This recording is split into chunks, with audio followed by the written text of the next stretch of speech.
topics. All right, let's take a look at the grammar topics in this chapter. We have sum and possum, which is the irregular form to be. So sum means I am, possum means I can or I am able to. And then we have what's called the complementary infinitive. We had the infinitive back in chapter 1. This is merely another instance of that. As always, you will want to read through the chapter. Again, if we were in a live classroom, we would do this together, take turns reading. And you will see that this chapter is not too difficult. I want to argue once again, or at least suggest in this format, that at this point, really what's crucial is you start getting comfortable with the fact that Latin is an inflected language and nouns and adjectives have declensions or endings. And then we've also been talking about different verb endings and tenses, the present tense, the past tense, and the future tense. And we need to be able to recognize those verb tense endings, in particular, osmos tisnit, bombe spat, bamos spate spant, and bo bi bi boo, as we talked about last chapter. And then it's simply a matter of learning the vocabulary based on the chapter and the examples. Nevertheless, you will want to read through this chapter just to get more comfortable with the grammatical terminology. And again, I cannot stress enough, please do the self-tutorial exercises in the back of the book, for which you have the answers after you read through the chapter and before you tackle the sententia antiqui, which is the focus of these tutorials. All right, let's take a look here at the verb to be, which again, probably just going to have to be memorized. It's no different than English. If you were teaching somebody English and they were asking you about these forms of the verb to be, either in the future or the past, you'd probably say, well, you're just going to have to memorize it. So here we have I shall be, or I will be, you will be, he, it, there will be, we shall be, you will be, they will be, although it's still following our osmos tisnit. So osmos tisnit, O-S-T, mus tisnit, mus tis nunt, but then we're going to have to be able to recognize the base form. You can see here there is a key vowel, I, if that helps you. So I will, eret, he will, erimus, we will or we shall. So that might help you a little bit. Same thing here. We saw this in the past chapter, is we have the key vowel A, which is, in this case, I was, so that might help you. Past, think past, P-A-S-T. But ultimately, these are just going to have to be memorized. Once again, I'm using a Kindle version, hence the wonky characters here, but those, of course, are A's with macrons. So those need to be memorized. Same thing with possum, posse, potui. I am to be able, and I could. Irregular simply means that they're hard to predict and hence probably need to be memorized or practiced a lot, which in one sense is the opposite side of the coin. So take a look at these. These are pretty common. Sometimes these are called modal verbs if you study other languages. But we are still following our osmos tisnit. So sum ss mus tis nunt. And so that should be helpful in terms of being able to identify the person and number. So potest is third person singular. Est by itself, of course, means is. Sum, I am, s, you are, est, he is, it is. Mus, we are. Tis, you all are. And then nunt, they are. So that should be helpful for that. So again, this chapter does not have a whole lot of new, at least deep grammatical concepts. So if you just study the examples and learn the vocab, I think this chapter is fairly straightforward. Let's see, let's take a look at the examples here. See, they talk about the complementary infinitive. Sometimes this is called the verbal complement in English. And what it does, it just completes the meaning of the sentence. So here we have amici nostri pot errant superare multa pericula. Our friends were able to overcome many dangers, so our friends were able. So the infinitive means to. So to overcome or could overcome. Same thing here, to remain. Remanare is our complementary infinitive.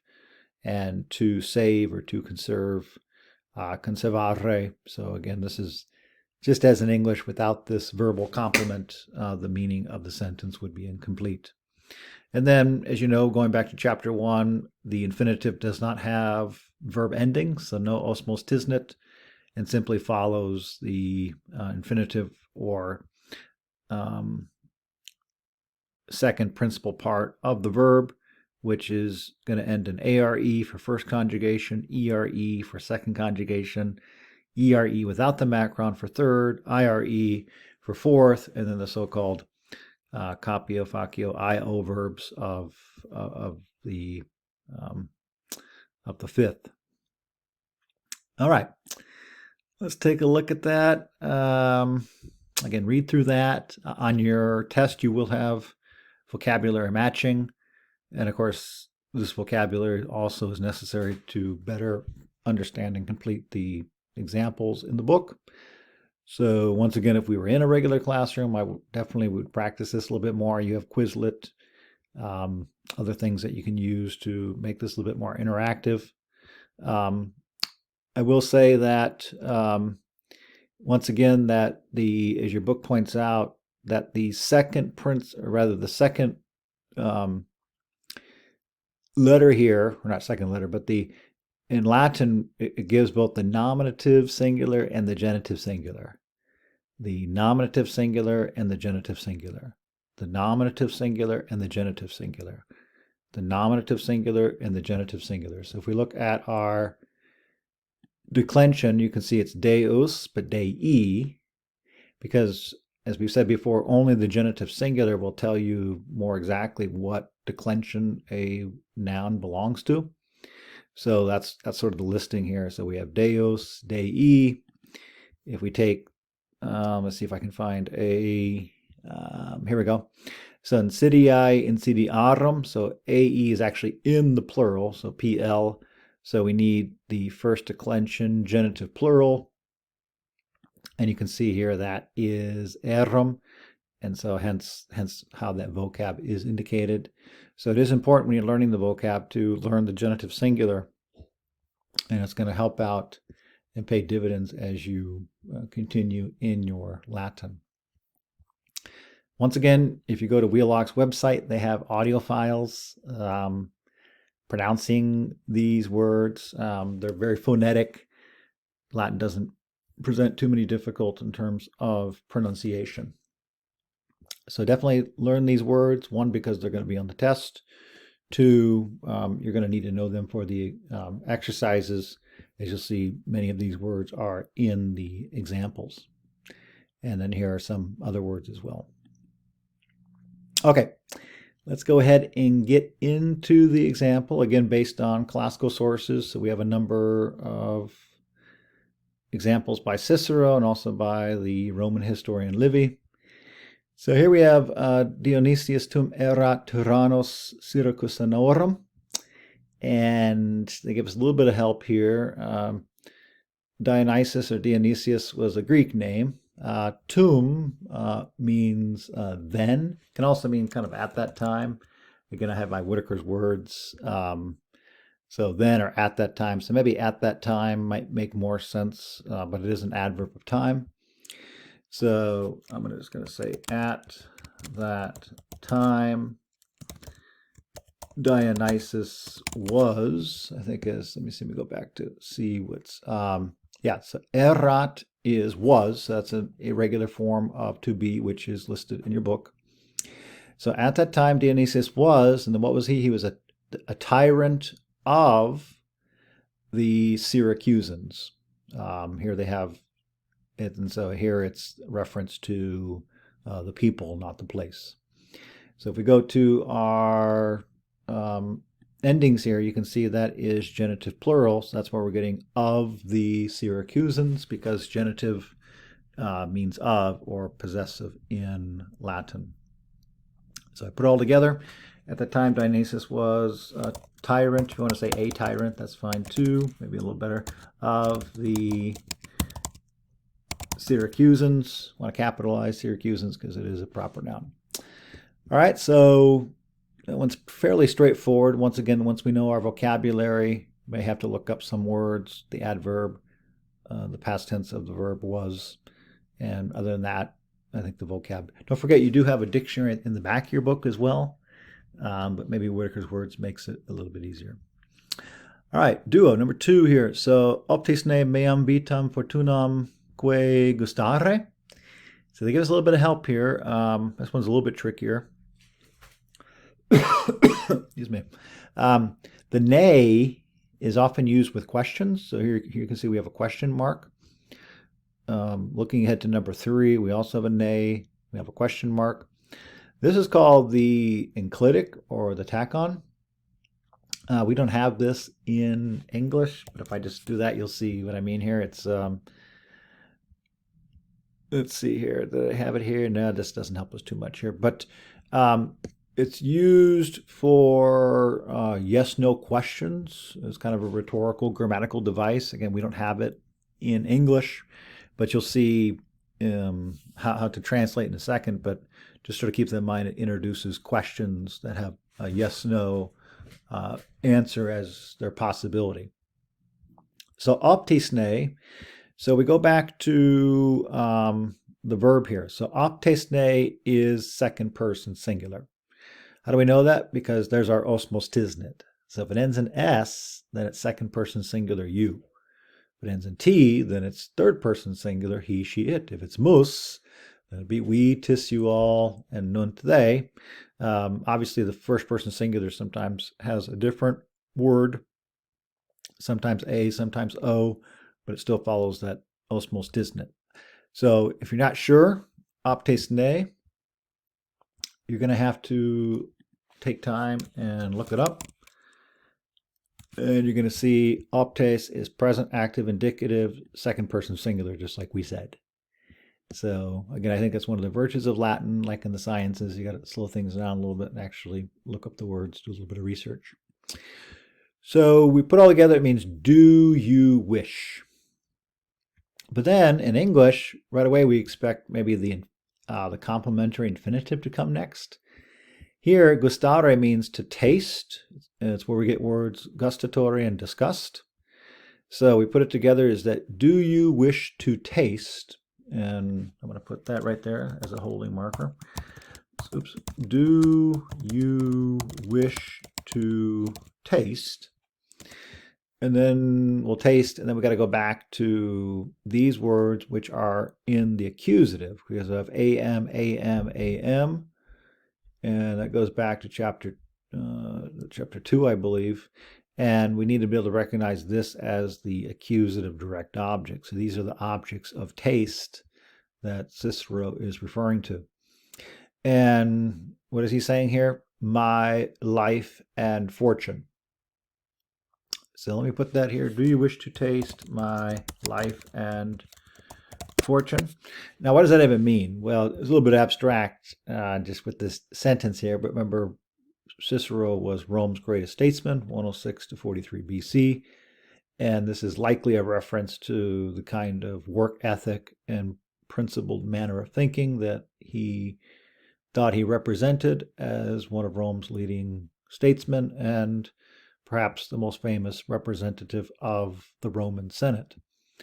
And so Cicero wrote a lot about living a virtuous, principled life, and so that seems to be what the sense of it is here. All right, the next one is possimus ne, ode, in malis insidiis et magno exitio esse salvi. And then here, this one is probably the most complex one of these sentences here, and we got to take it word by word. So possimus ne is we. So we could say this is are we able, because possimus means. It's one of our vocabulary elements in this chapter, as we saw just a moment ago. So it is possimos ne. Once again, if we're not sure, it is where we get words like possibility, but we can just look it up if we're not sure. So it's first person plural. So are we able, or can we, would also be a more informal way to read that. So I'm going to say, are we able, O gods? So let me put that up here because this one's a little bit more complex. So are we able, O gods? And then here's where it gets a little bit trickier. Remember, part of the rationale behind the Wheelock's Latin is you have sort of these philosophical sayings, some of which seem a little bit abstract because they're taken from the context, and they're supposed to elicit thinking and conversation and reflection on their meaning as a kind of deepening of the rhetorical and philosophical meanings in the language. So the fact that it is a little bit abstract is actually part of its purpose to get you to think more deeply about the language and about its meaning for Romans and Latin. So, but then here it says, are we able, O gods? Now here in English, we would probably need the infinitives. That means to be. Now salvi is the fact that I say, can you explain why? So this is a perfect passive infinitive. We haven't had this grammar element. So there it is, perfect active.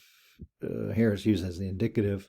So here it probably means it's probably being used as an adjective in this case. So it could mean, are we able to be well, unharmed, sound, alive, safe, or saved? So in this context, it's probably an adjective agreeing with mus.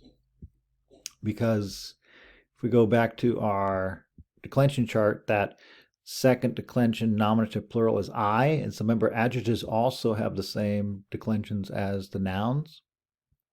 So salvi is actually referring back to the nominative plural subject, which is, in this case, mus. So this one's a little bit more complex grammatically. So are we able to be safe? So esse salvi means to be safe. So are we able, gods, to be safe? But then we need to fill out, this one's a little bit, this is the ablative of separation. This one, again, as I've said several times, a little bit more complex. Doesn't mean in. Prepositions in all languages have different sort of functions in terms of how we read and translate them. So we're going to translate this as from treacheries.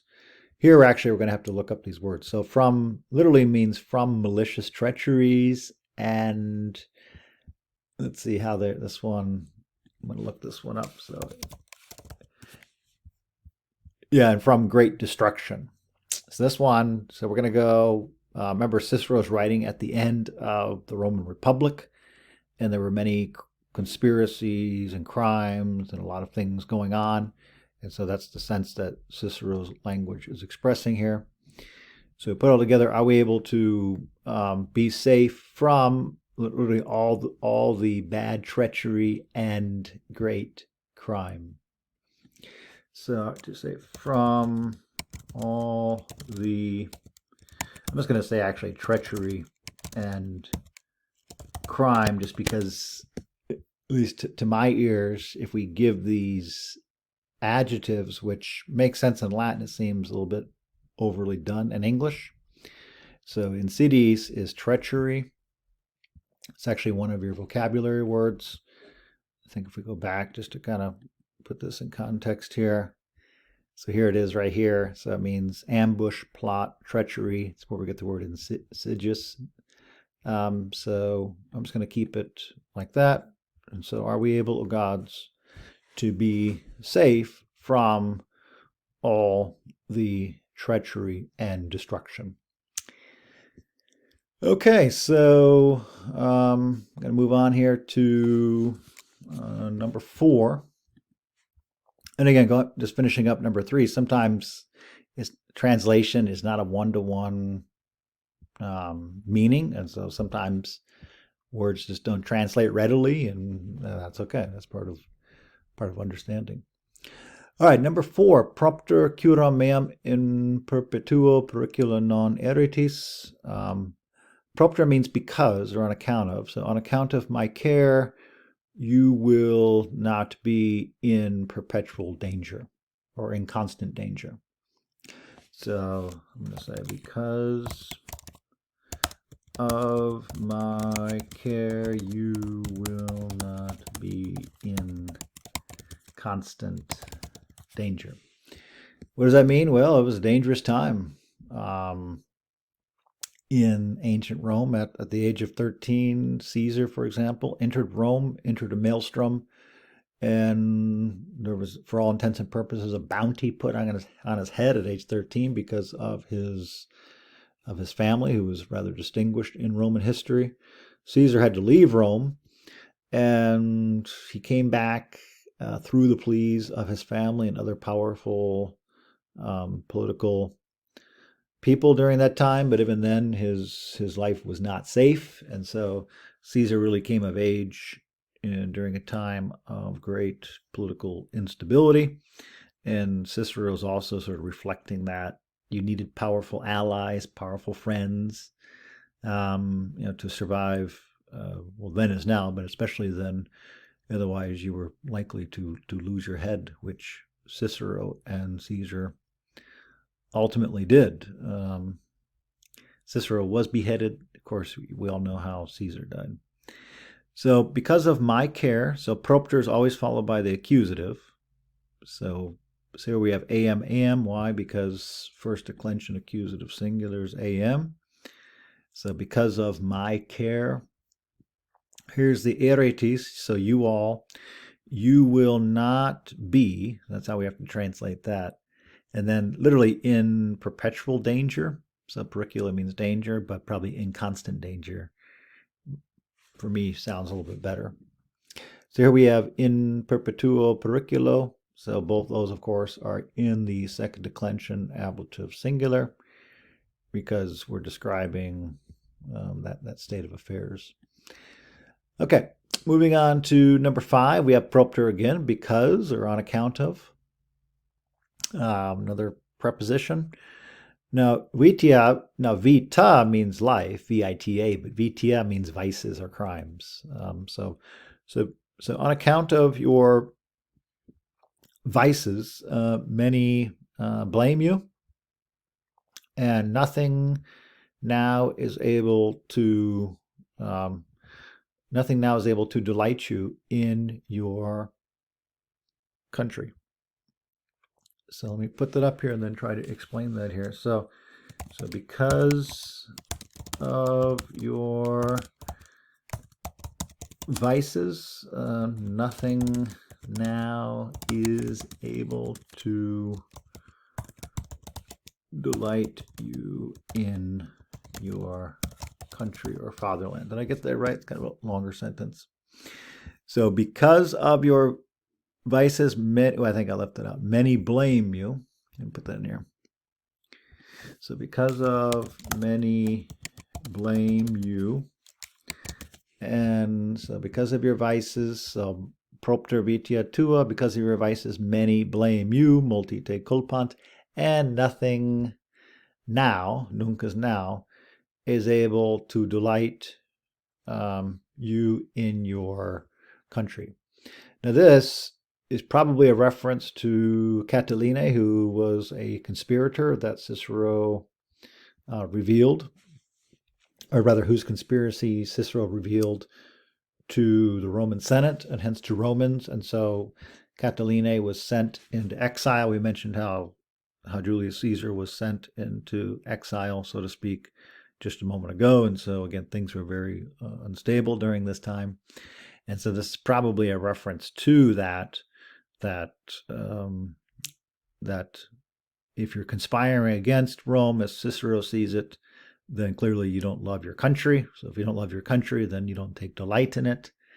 And so it's probably best for you to leave, which he did. So let me try to explain that, make sure I got it. See, because of your vices, propter tua vitia, many, so multi. So here we look at our second declension nominative plural, so multi. But then multi blame, like culpable. So culpant is agreeing with third person singular, many blame you, and nothing now. So this one's a little bit tricky in the sense that you need to get the now as an adverb, is able to delight you in your country. So that last part, in your country, sounds a little bit abstract, but that you're just because English prefers to say that you might say that because of your many vices, it is clear that you no longer love your country. But that's a kind of moralism that, quite frankly, the Romans just didn't have, because that idea of love is already mediated through Christian thought, which the Romans didn't have. And so even though that translation sounds better to our ears, that's just simply because of American morality is founded in part on Christian morality. And so we can use words like love, whereas Romans didn't have a sense of love, but rather a sense of duty and virtue. And we'll kind of leave it at that. Number 6, Fortuna punici belli secundi varia erat. So we have a different author. Livia, of course, is one of Rome's famous historians. You may be familiar with the Punic Wars against Carthage and Hannibal. And here we have the fortune of the Second Punic War was varied. So in other words, it was a difficult struggle. So let me put that up here. So the fortune of the, type here, Second Punic War was varied. What does that mean? The fortune of the Second Punic War was, that's fine. That's what it says. I'm not going to worry about the grammar suggestion. So we go back here, is the fortune of the Second Punic War. So we need to recognize this is second declension genitive singular. So we said genitive means of. So of the Second Punic War. And then erat means was, but then varia, well, they give us right here, it says varied, so I'm just going to copy that word right here. So what does that mean? It was a long struggle. If you study it, which you would at a more advanced stage of Latin and Roman history, you would see that that took Rome many, many years to defeat Hannibal and Carthage, and that's sort of what Livy is recording here. All right, septem, patria Romanorum erat plena Graecorum librorum statuarum quae pulchrearum.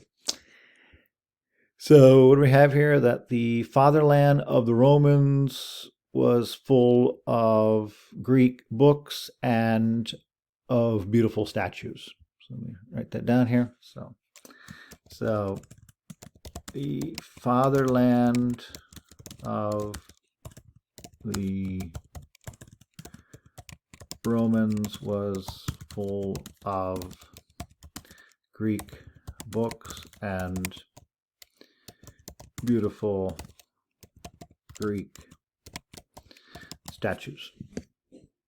Let's see if I got that right here. So the fatherland of the Romans was full of Greek books and of beautiful Greek statues. Yeah.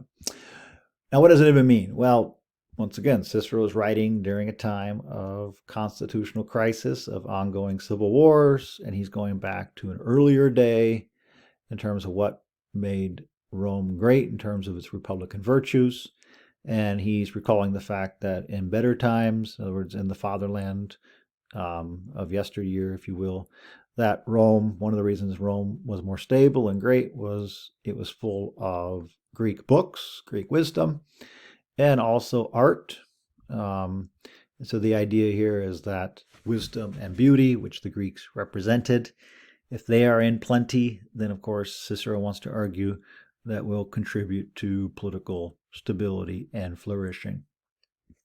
Let's take a look at the grammar in a little more detail. Again, that patria is always kind of challenging to translate. just because we say our country. Native land, home, native city, one's country. We're used to saying our country. Is another reason this is difficult to translate, but you could say the country of the Romans or the fatherland of the Romans was plena, means full, like plenty. And then we have genitive orum, genitive erum, and genitive erum. So this is a good one to get comfortable with the genitive. So we look here at second declension, genitive plural. There's our orum. But then we have first declension, genitive plural. There's our erum, just because the noun that they're describing in this case is masculine, because book is masculine, or books, and statues, which end in A, are feminine, so we need those correct gender case endings.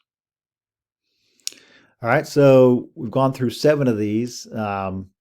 These are, I think these are fairly straightforward, even though they provide, there are some issues of how to translate it, but definitely the grammar is on full display here, so you will have to, that's what I said, is that the grammar proper in this chapter, the verb to be and the complementary infinitive, is not that difficult because it just needs to be memorized as in English. But this is another opportunity to get better with these case endings, which in my experience is the big challenge in Latin 101 and even Latin 102.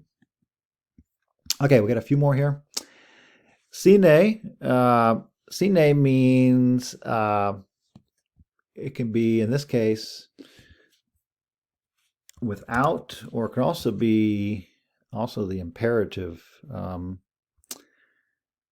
Let's see how it's being used here. Okay, it must be without in this case. So without, this is by Seneca, who was tutor of Nero, great Stoic and writer. So sine dicet diabus in caelo animus non potest sanos, essay. So without the gods and goddesses in heaven, the human mind, or it could be the soul, is not able to be well, literally sane. So here's a good one here. So without the gods and goddesses in heaven, the human mind is not able to be well. So let's put that right here. So sine means without the gods and goddesses in heaven, the human mind is not able to be well. Yeah, I was reading an article somewhat recently, and this author made the argument that Rome was not a spiritual society, but it was a religious society, and we see that in these words. Sine is without, but when we use sine as a preposition, it's followed with the ablative. So the reason we have dis in diabus is dis in this case is second declension ablative plural. Now the diabus for goddesses is a little bit irregular. That's why it has an irregular ending. But then in Kylo is also in the ablative because it's an adverb of location. So there's O. So in Kylo. But then we have our subject as animus, which is our always in the nominative, of course, animus. Animus can also mean soul, but I think since Seneca's philosopher, we're going to go with mind. And then here's one of our grammar points in this chapter, is not able to be, esse means to be. And then sanos, where we get the word sanity, in this case means well or healthy. Can have some other meanings, but the important thing is choose one: sound, healthy, sensible, sober, sane. I said well, which is not any of the words listed, but that's what I'm going with. All right, a couple more here. Another one by, not another one, but a quote by Pub Lililius Cyrus. And si animus infermos est non poterit bonum fortunam tolerare.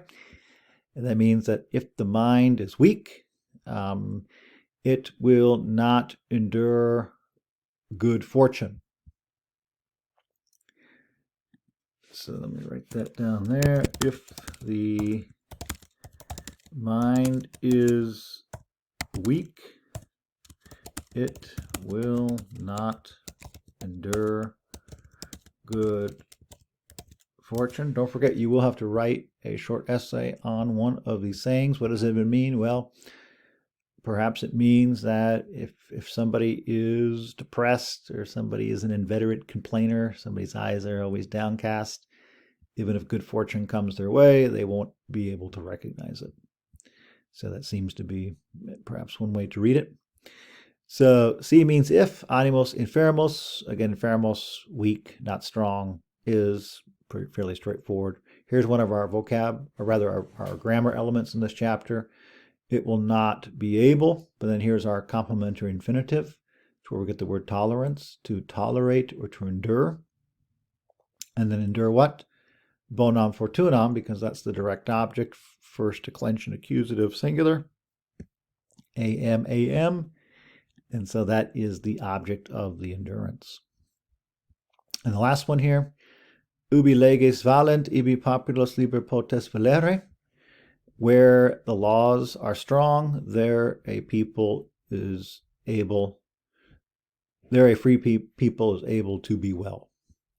So where the laws are strong, there a free people is able to be well.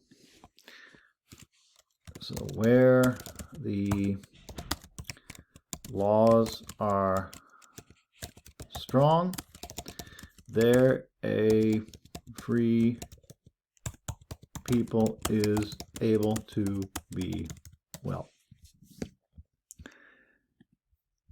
Where the laws are strong, there a free people is able. Valere means to be well or to be strong. Strong, powerful, healthy. Again, I keep using well, but hopefully you agree that is a synonym or sensible translation of that. Okay, so an interesting one here. I do not love thee, Dr. Fell. Here we have Marshall. He, along with Juvenal, was known for his satires. Non amo te sibidi nec possum dicere quaere, hoc tantum possum dicere non amo te. I do not love thee. And then if we turn the page here, we should have some information on, Sabidios, the name of Marshall's perhaps fictitious target. So we got to put it Sabidios in our translation. So I do not love thee, Sabidios, nor am I able to say why. This only I'm able to say, I do not love thee. Now, love can also mean like. So I don't know why I don't like you. I don't know why I don't love you, but I just don't. So I don't have a reason. If you want a reason, I can't give you one. I just know that I don't. So that one's kind of interesting. Quickly about the grammar is non amo te, I do not love thee. Sabidios, nor am I able to say why. So quaere means why, like with the word question. So this only I am able to say. So hoc means this, tantum means only. Once again, if as I did when I was learning Latin once upon a time, you got to look these words up. Only.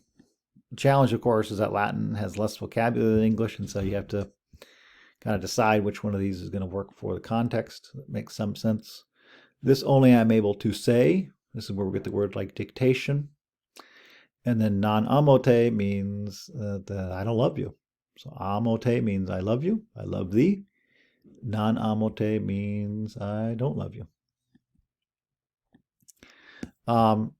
Once again, you definitely want to take a look at this. This might help you with your short essay on the test. And then here they give you some other helpful information and translation. Here's another short text by Livy. This is the last one that we'll have in this chapter. And the historian Livy laments the decline of Roman morals. Populus Romanos magnus animos et pauces culpes habebat. Deo ficiis nostris cogitabamus et gloriam belli semper ladibamus. Sed nunc multum otium habemus et multi sunt avri nec vitia nostra nec remedia tolerare possimus. The Roman people had literally great minds and few faults. So probably would say in English, probably say the Roman people had great spirit and few faults. But notice the original Latin is in the plural, but if we say the Roman people had great minds, that sounds a little bit too abstract in English. But they were spirited. English, we probably say the Roman people were patriotic and freedom-loving people, but that's not kind of how the Romans thought. So that's the problem with that translation. So the Roman people had great spirits and few faults. They were they were thinking about our duties, and they were always praising the glory of war. But now they have much leisure, and many are greedy. Neither our vices nor remedies are we able to tolerate. So we are able to tolerate neither our vices nor our remedies. Ouch. So let me put that down here for the Livy. Oops. And walk through that one a little bit more carefully. Okay. So we have the Roman people. Habebat means that is the imperfect. So had, literally were having. So the Roman people had great spirit and few faults. That's how I'm going to translate that. So the Roman people had, for habebat, great spirit, for magnos animos, and few faults. In other words, they were virtuous. We were thinking about our duties. In other words, we as Romans. So if you were cogitating or cognizant of something, cogito ergo sum. Mus means we. Bam we had in the past tense. So we were thinking about our duties, literally our offices, which means duties in Latin. So we were thinking about our duties. I think there's an N there. We were thinking about our duties, and we were always praising the glory of war. In other words, that we became soft as Romans. Weak, lazy, indolent, however you want to look at it. And we were always praising the glory of war. So we were always praising, semper laudibamos, if something's laudable, something praiseworthy, most means we were always praising the glory, gloriam, there's our direct object, am, and then of war, gloriam belli, genitive means of, so the glory of war. But now we have much leisure, much luxury. But now we have much leisure. In other words, even Caesar in his De Bello Gallico talks about how civilization leads to an effeminization of the human soul. But now we have much leisure. Otio means leisure. And many are greedy, avarice. And many are greedy. They just go shopping all the time. And many are greedy.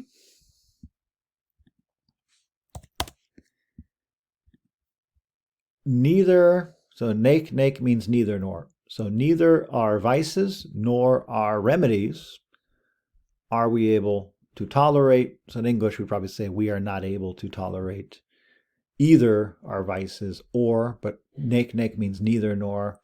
So I'm going to keep it closer to the original Latin. Neither our vices nor our remedies, I can type here, we are able to tolerate. Again, I kept it kind of literal word order so you can follow the Latin. We're not going to publish this with Oxford University, so I'm not too worried about Google Grammar and its highlighting, to be honest with you.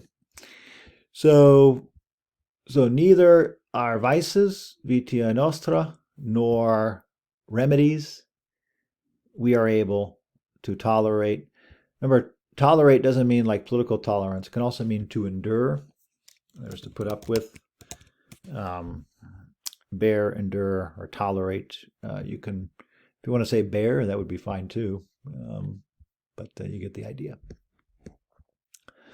All right, that was it.